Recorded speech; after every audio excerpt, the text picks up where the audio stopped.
Fala galera, estamos na Semana das Viroses, hein? É um tema extremamente importante, pertinente, principalmente pelo momento que nós estamos vivendo agora. Mas não tem que saber somente da Covid-19. Galera, se você está vendo esta aula nesses momentos que nós estamos vivendo, você sabe o que eu estou falando. Mas se você está vendo essa aula lá na frente, se essa aula é uma aula antiga para você, saiba você que estamos no meio de uma pandemia, que é o Covid-19 provocado pelo coronavírus do tipo SARS-CoV-2. Mas essa aula não é só sobre isso, é sobre virose de modo geral. É a semana inteira falando de virose, são várias aulas falando de virose. Se você já assistiu outra aula, tá vendo esse tempo que está aparecendo para você na sua tela aqui, ó? Você pode adiantar esse vídeo até esse tempo que eu já entro direto na virose do dia de hoje. Agora, se você não assistiu nenhuma aula ainda, assista essa introdução todinha porque ela é extremamente pertinente para o assunto, hein? É muito importante. Então, pegue seu caderno aí, se acomode direitinho, faça as suas anotações porque isso aqui é aula. Aula, aula, aula. E o tema é virose. Galera, afinal de contas, o que precisamos saber sobre as viroses? Primeiro, viroses são doenças provocadas por vírus. E quando a gente estuda virose de modo geral, a gente tem que se ater para alguns pontos muito importantes. Então vem comigo no quadro aqui, ó. Ao estudar virose, o que temos que saber? Por exemplo, no primeiro momento, o nome da doença. Que no caso da Covid-19, por exemplo, o que é Covid-19? Covid-19 não é o nome do vírus, é o nome da doença. Atenção para isso. No caso da dengue, dengue é o nome da doença. No caso do HPV, o HPV é o nome do vírus, não é o nome da doença. O nome da doença é condiloma acuminado. Então, primeiro ponto, o nome da doença. Na sequência, o agente etiológico. Lá no meu Instagram, o @senhorbiologia, eu coloquei lá um teste nos stories perguntando qual que era o agente etiológico da dengue. E entre as opções eu pus mosquito. A grande maioria marcou mosquito porque o pessoal não sabe o que é o agente etiológico. Agente etiológico é aquele causador da doença, é o verdadeiro causador da doença, que lá no caso da dengue é um vírus, porque dengue é uma doença viral. O que o mosquito é, o pernilongo, o Aedes aegypti, ele é o vetor, ele é o transmissor da doença. Então muita atenção com o significado de agente etiológico. Agente etiológico é o verdadeiro causador da doença. Tem uma aula que eu postei já no YouTube. Essa aula eu dou para você duas dicas importantíssimas para você guardar quais doenças são virais e quais doenças são bacterianas. Vai aparecer para você aqui, ó. Vai lá assistir. Essa dica é uma frase, é uma técnica mnemônica em que eu digo uma frase que aborda várias doenças virais e uma outra frase que aborda várias doenças bacterianas. Porque dentre tantas doenças que você tem que saber, tem aquelas que são virais, as que são bacterianas, as que são provocadas por protozoários, por fungo, por plateuminto, por nemateuminto. São muitas doenças que flagelam a humanidade aí, né? Sem contar as outras que atingem os outros seres vivos também, tanto animais como plantas. Mas enfim, o que seria o vírus, o que seria a bactéria, o que seria o protozoário? São diferentes agentes etiológicos. Então é muito importante, quando estiver estudando algumas doenças, quando estiver estudando virose, você saber quem é o agente etiológico. O outro ponto, o ciclo da doença. O que é o ciclo da doença? Se essa doença ela tem um ciclo direto ou indireto. O que significa ter um ciclo direto? Significa que você pega a doença da própria pessoa doente. Por exemplo, gripe. A gripe, você pega gripe de uma pessoa com gripe. E quando é indireto, é quando existe um vetor, existe um atravessador nisso aí. No caso da dengue, por exemplo, eu não pego dengue de uma pessoa com dengue. Eu pego dengue pela picada do mosquito Aedes aegypti. Então, a dengue é uma virose indireta, ela apresenta um ciclo indireto. E a gripe, por exemplo, é uma virose direta, apresenta um ciclo direto, como é, por exemplo, a Covid-19 também. Galera, agora anota esse nome aí, vai aparecer para você bem grandão aqui, ó. As doenças que apresentam ciclo direto, elas são chamadas monoxênicas ou monogenéticas. E as doenças que apresentam ciclo indireto, elas são chamadas de heteroxênicas ou heterogenéticas. Muito importante isso aí, ok? Bom, dentre aquelas viroses, que é o nosso tema, que apresenta ciclo heteroxênico, ou seja, indireto, elas apresentam um vetor. Quem que é o vetor, então? O vetor é o disseminador da doença, é o espalhador da doença, se a gente pode falar isso. E no caso da dengue, por exemplo, o vetor é o mosquito Aedes aegypti. No caso de uma outra doença que não é virose, a malária, por exemplo, a gente também tem um mosquito, que é o mosquito Phlebotomus. A malária é causada por protozoário, é o Plasmodium.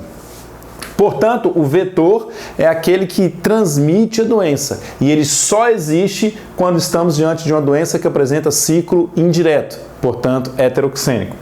Outro ponto importante quando se estuda viroses, entender a transmissão. Como que a doença é transmitida de uma pessoa para outra. E é muito importante a relação que você tem que fazer entre transmissão e profilaxia. A gente já fala disso. Um outro ponto muito importante, vem aqui, os sintomas da doença, o que a doença lhe causa. E aí eu te dou uma dica muito interessante. Normalmente, aquele agente patogênico, no caso um vírus, por exemplo, ele vai te causar um sintoma que vai fazer com que ele seja liberado da forma mais rápida possível, para poder atingir outras pessoas. Se a saída do mosquito, se a saída do vírus de você é pelas fezes, e aí a transmissão se dá por água contaminada com fezes do doente, ou alimentos contaminados com as fezes do doente, esse agente patogênico vai te provocar diarreia.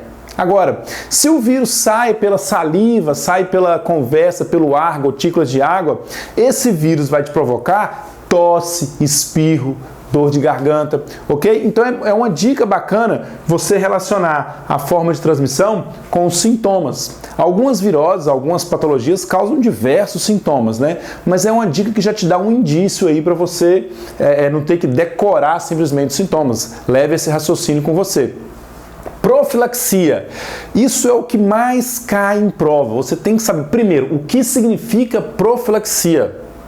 Profilaxia significa medidas de prevenção.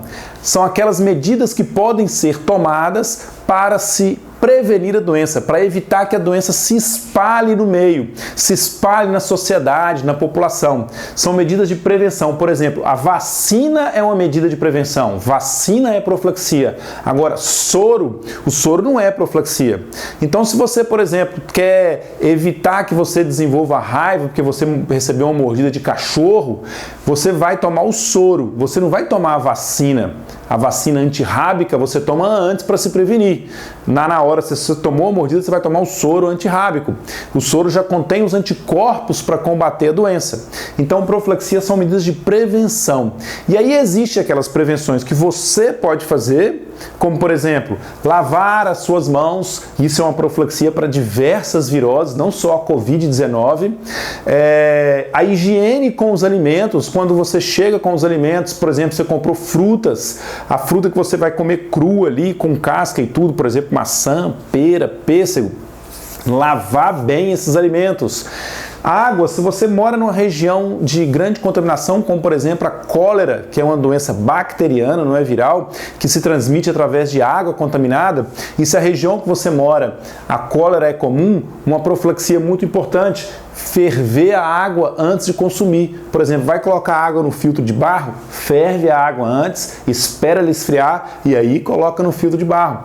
Então existem algumas profilaxias que são atitudes nossas, como higiene pessoal, saneamento, higiene pessoal, higiene com os alimentos, fervura de água, proteção da casa, como colocar no caso da dengue, diversas outras doenças transmitidas por inseto, telas na janela, uso de cortinado, inseticida, repelente, raquete elétrica, tudo isso são medidas profiláticas. E existem aquelas medidas que são atitudes que devem ser tomadas pelo poder público, como por exemplo, saneamento básico, construção de redes de esgoto, tratamento de esgoto.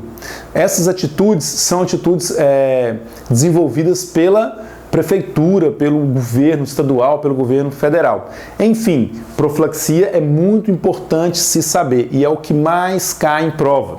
E por fim, galera, o tratamento. Como tratar essas doenças? Isso aqui cai muito quando você compara viroses e bacterioses e aí a gente inclui o antibiótico. Muito cuidado com isso, porque antibiótico é um remédio, é um tratamento que combate bactéria. Se você tiver vírus, tiver uma virose, o antibiótico não é a medida mais adequada. Normalmente as viroses, o tratamento delas se dá de forma paliativa. Você toma um remédio para evitar uma febre, um remédio para combater uma inflamação na garganta, porque o que vai matar os vírus mesmo, o que vai combater as viroses é o seu sistema imunológico. São os seus próprios anticorpos que vai conseguir danificar isso aqui. Portanto, galera, esses são os pontos que precisamos conhecer quando o assunto é virose. O nome da doença, o agente etiológico, o ciclo da doença, o vetor, a transmissão, sintomas, profilaxia e tratamento. Então nós vamos mudar de cenário, nós vamos agora para um outro estúdio, diante de uma televisão, usando uma apresentação em PowerPoint, em que eu vou falar para você de cada uma das doenças. Beleza? Você vai ver a de hoje e aí você fica pronto aí para as próximas aulas. Se você está aqui dentro do IGTV me assistindo, saiba que essa aula continua lá no YouTube. Se você está aqui no YouTube comigo, continue ligado que a aula vai continuar a partir deste tempo aqui. Um grande abraço e vamos lá! É isso aí, continuando a nossa maratona de viroses, agora vamos falar da poliomielite, conhecida também como paralisia infantil. Olha que notícia boa aqui em cima, ó. Erradicada do Brasil desde 1989. Quando você ouve falar de vacina, pensa aí numa campanha de vacinação qualquer. Eu tenho certeza que você vai lembrar do Zé Gotinha. O Zé Gotinha, que tem aquela forma de gota, a vacina é uma gotinha na boca. Foi a campanha de vacinação mais eficiente realizada no mundo inteiro. Tanto é que a região das Américas foi a primeira no mundo a erradicar a poliomielite. Não existe casos de poliomielite no Brasil desde 1989. Nós erradicamos a poliomielite do Brasil. Existem alguns países, mundo afora, que ainda existe a poliomielite. Precisamos ficar alertas e continuar a vacinação. Houve, inclusive, registro em 2018 de casos de poliomielite na Venezuela, o que é um alerta para a gente, que é o nosso país vizinho. Então, não podemos reduzir essa campanha, esse impacto de vacinação que existiu no Brasil, que fez a gente erradicar. Foi graças à vacina que nós conseguimos eliminar a poliomielite do Brasil. Não podemos parar de vacinar nossas crianças. É tão simples, é só a gotinha, não tem agulhada, não tem nada. É a poliomielite que causa a doença chamada paralisia infantil. Atenção então, seguindo aquele padrão da introdução. Nome da doença: poliomielite. Agente etiológico é um vírus e é um vírus do tipo polivírus, que é chamado também vírus da paralisia infantil, o polivírus. Forma de transmissão, atenção para a forma de transmissão, hein? Ingestão de água e alimentos contaminados. O vírus sai da pessoa contaminada, da criança, que normalmente acomete criança, através das fezes. E aí essas fezes vão contaminar a água e os alimentos. Então, se você ingere aquela água contaminada com vírus, você adquire a poliomielite. Então, atenção para a forma de transmissão, para analisar a forma de profilaxia, ok? Bom, sintomas do vírus. O que o vírus faz?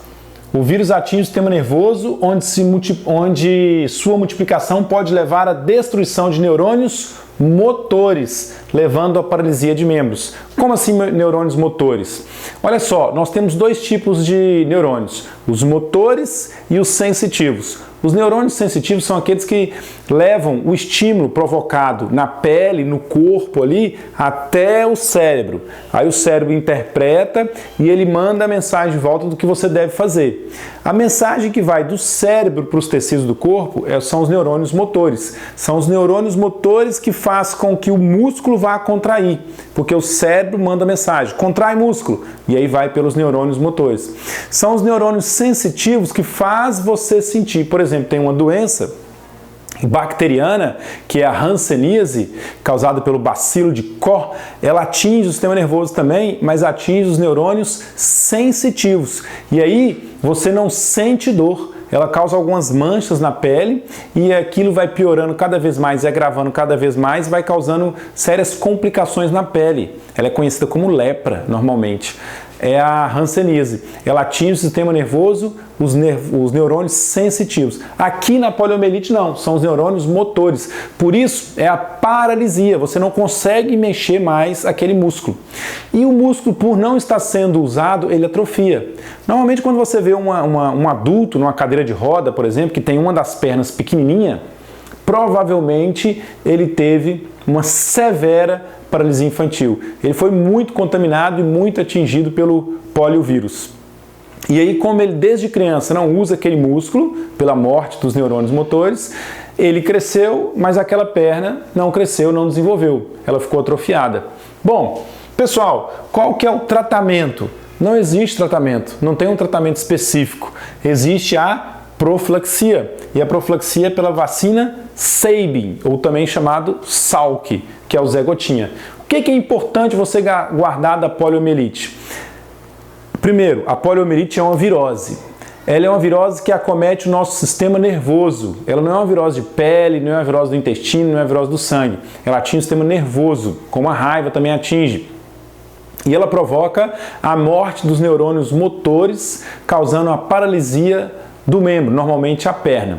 E aí a poliomielite ela pode se apresentar de diferentes formas, de diferentes intensidades. Ela pode ser mais severas, como no caso do adulto de cadeira de roda que tem uma perna pequena, ou pode ser mais branda, no caso daquela pessoa que apresenta uma perna torta, uma perna um pouco deformada. Olha só essas imagens aqui. Olha aqui, ó. Primeiro, a lembrança da vacina, do Zé Gotinha, e olha como pode ficar a criança, ó. Existia um tratamento antigo aqui que usava ferro, uma perna ficava menor do que a outra, então pôs ali uma rodinha, é muito comum isso, a pessoa anda mancando assim, ó, porque uma perna ficou maior do que a outra, fruto também da paralisia infantil. Olha aqui, ó. Os instrumentos que é usados. Isso aqui são fotos antigas e fotos até de outras nacionalidades. Por quê? Porque desde 1989 não existe os casos de poliomielite no Brasil. Beleza, galera? Muito importante saber essa virose aí e principalmente essa grande vantagem nossa, que nós conseguimos erradicar essa virose do Brasil e estamos rumo à erradicação dela no mundo inteiro, assim como aconteceu com a varíola. Vou ficando por aqui, um grande abraço e amanhã tem mais aula, hein? Fui!